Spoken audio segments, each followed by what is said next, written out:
Okay, thank you, everybody. Thank you. Hello again. My name is Maja Božićević Vrhovčak. Am I succeeding in sharing? Yes. It's coming. It's coming. Okay, yeah. Thank you. So I will give you a presentation about the scenarios that we used in developing our national energy and climate plan.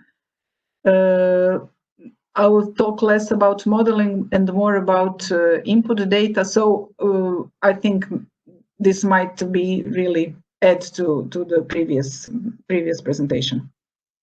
So just briefly, what I would like to, I know you know about Institute Hrvoje Požar. We were founded in 1994 to provide support to the government in energy system restructuring, and what we have broadened our scope of activities. We also do research projects. We provide support to support not only to national but also to local governments, and we also act as a consultancy. Here is a map of our references around the world. I wanted to stress this out because although we were founded in 1994 to provide expert support to the government, we were again approached. We are doing this the entire time. So in 2018, we were approached by the ministry in charge of energy and asked to provide expert support in developing the national energy and climate plan for the next period. So just briefly, I'm sure that all of you know, but the National Energy and Climate Plan is obligation that is set by the governance regulation that was adopted in the late 2018.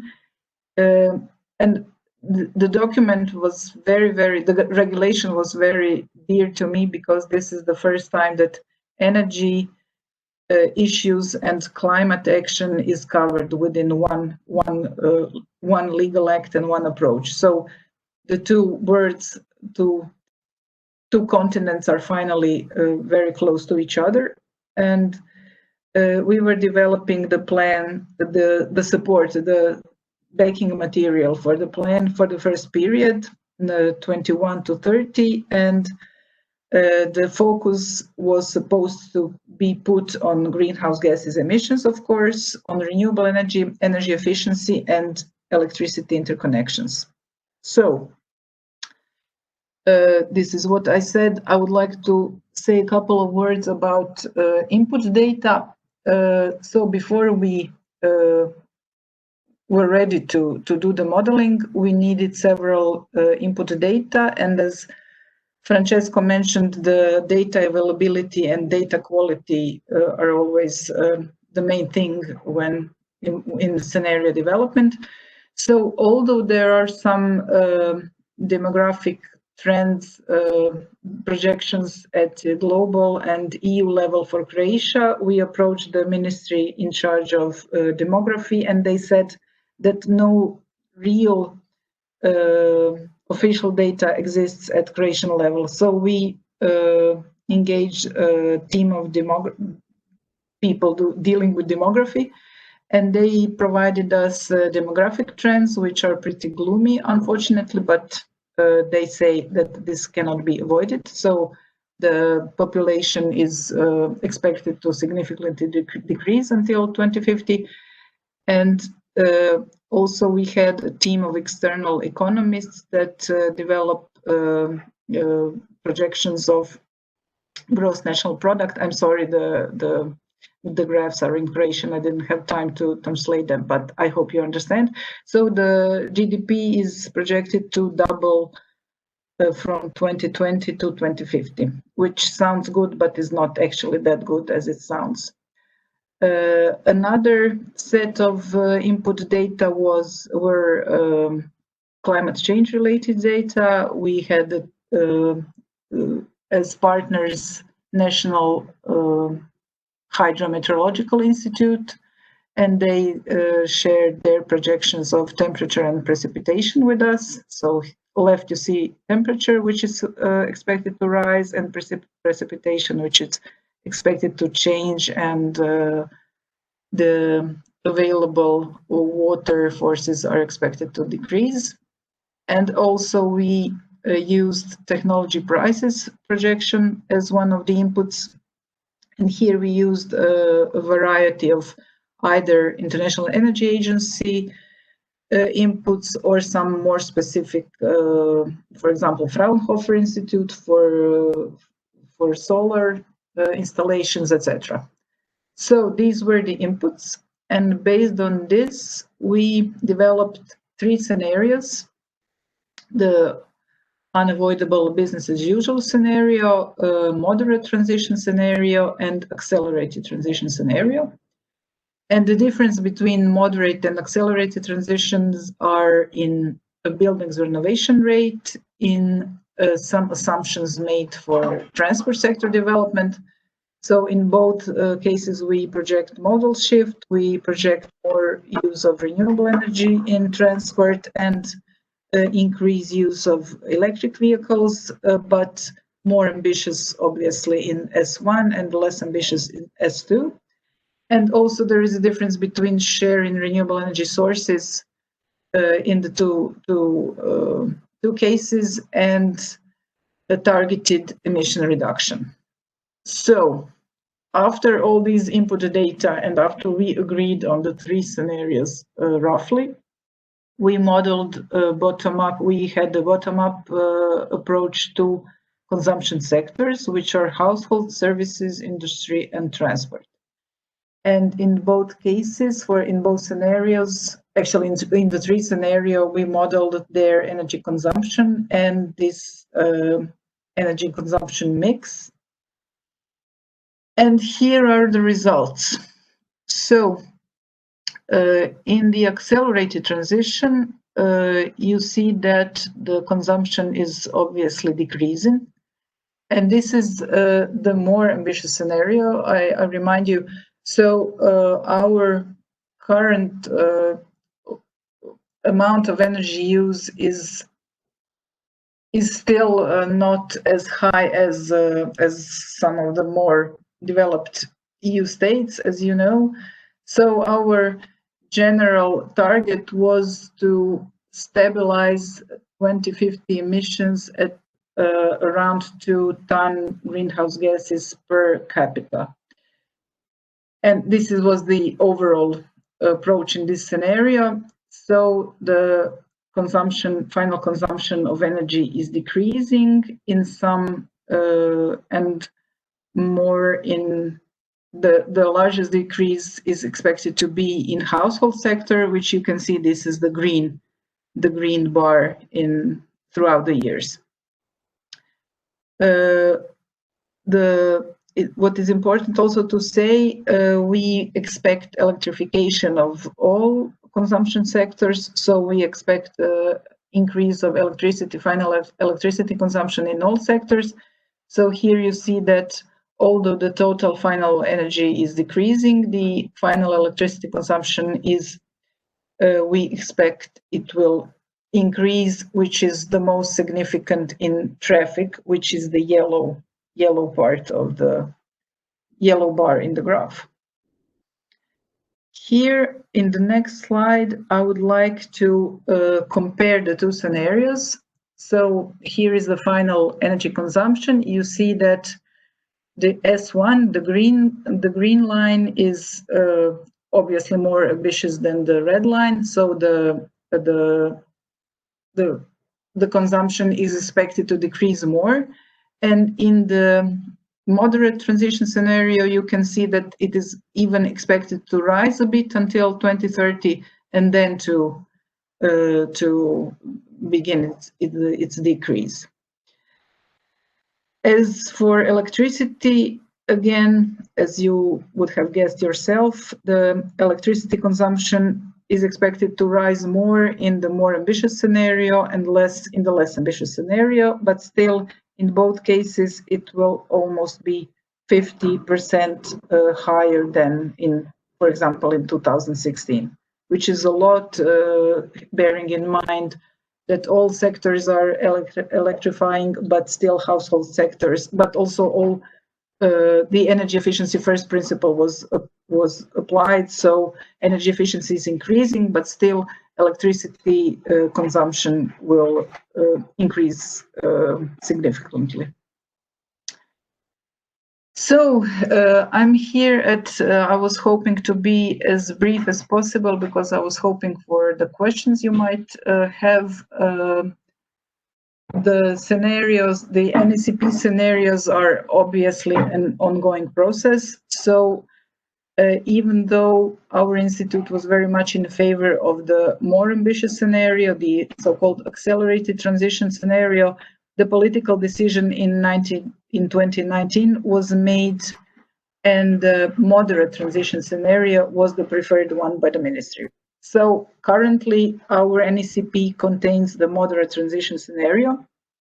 We submitted it to the government, submitted it to the commission, and the comments and recommendations we received were also to be expected.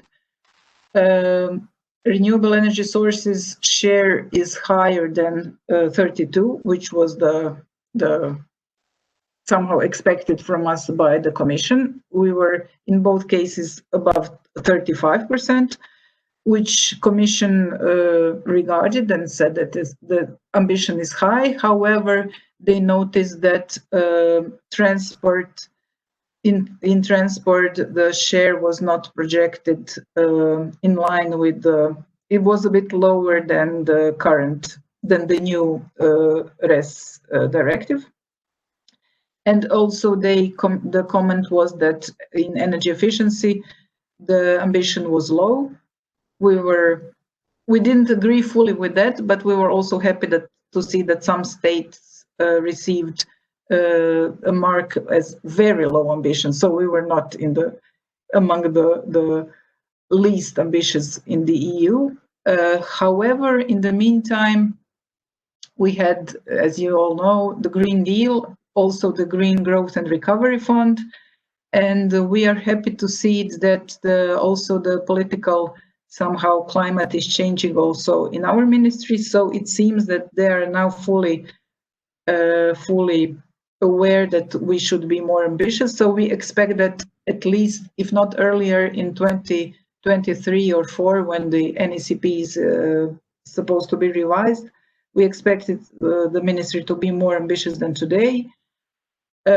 Also with the new greenhouse gas emission reduction goals for 2030, which is minus 55 now, officially proposed by the Commission.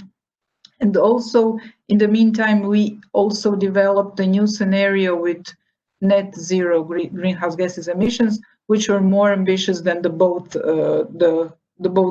scenarios that I presented today, which means that the direction is slowly changing, and that next time I will give you this presentation, we will have more ambitious scenarios for 2030 and beyond.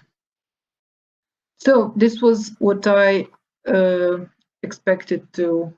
I was hoping to present to you. If you have any questions or comments, you would be more than welcome. Okay, thank you very much. Thank you very much for this concise and precise presentation. Now I would like to invite Manfred to jump in as, let me say, moderator on my behalf. And I would invite him to provide a short feedback remark about these two presentations and to present the discussion that we need to implement now. Yes, thank you, Silvio. I was not notifying you in advance that I was requesting a remark from your side, a comment, but I'm fully sure that you are prepared. Just a few remarks now on the presentations we had. We have seen two different approaches, which might be also or should be an issue to the following round table. We have seen two types of development, 2 types of approaches for predicting scenarios, for rising efficiency, increasing renewable generation. Nevertheless, we are still, or we are entering into a phase of uncertainties, which will accompany us through the next decades also.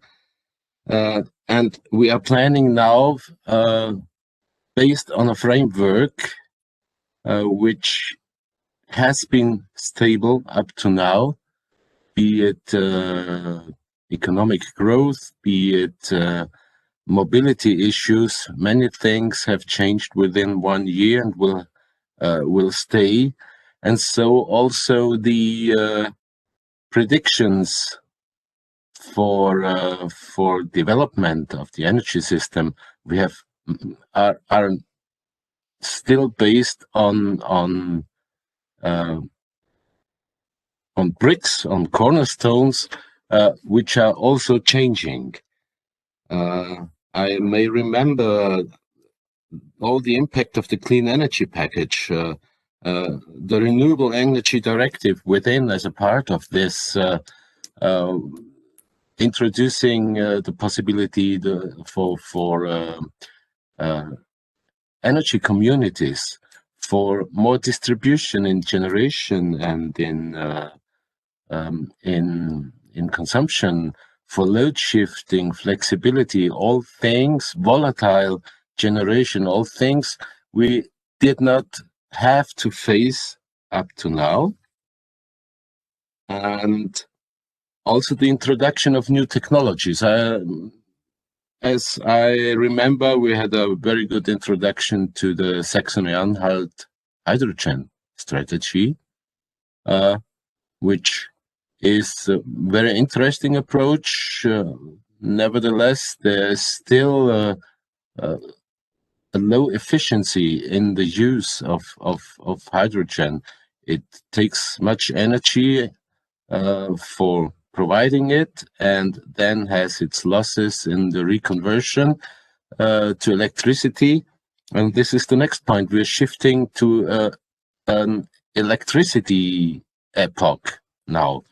So this is also a matter of infrastructure. This is also a matter of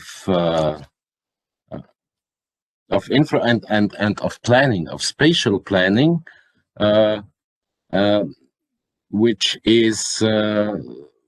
will be a core point, because we will see differences between rural and urban areas. This will be a very important factor. So in this way, I wanted to switch to the round table. If it's okay, we can start with it. Yes.